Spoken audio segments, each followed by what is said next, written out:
आमचे म्युझिक की शानदार प्रस्तुती डीजे राजा घरी घरदार चौक डीजे राजा घरी घरदार चौक खुशी रिकॉर्डिंग स्टूडियो बलवाहा।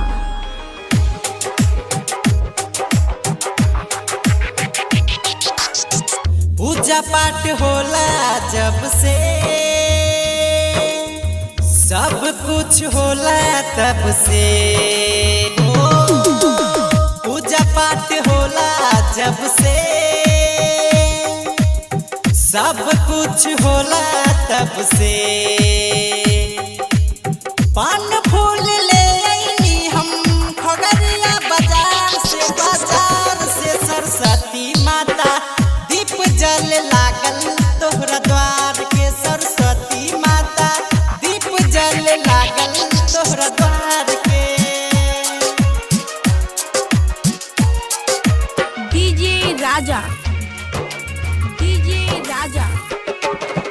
घरी घरदार चौक घरी घरदार चौक खुशी रिकॉर्डिंग स्टूडियो बलवाहा।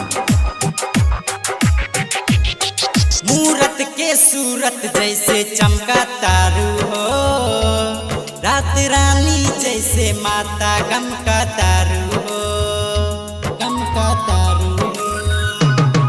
मूरत के सूरत जैसे चमका तारू हो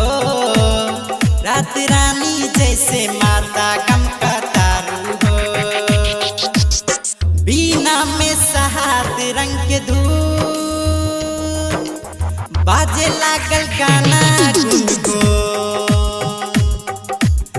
लॉकडाउन में लागल बाटे मेला रसदार के सरस्वती माता दीप जल लागल तोहरा द्वार के सरस्वती माता दीप जल लागल तोहरा द्वार के डीजे राजा घरी घरदार चौक डीजे राजा घरी घरदार चौक खुशी रिकॉर्डिंग स्टूडियो बलवाहा। उतरल बारू बन के खरी आसमान से पावेला तोहके पूजा करी हम शान से उतरल बारू बन के खरी आसमान से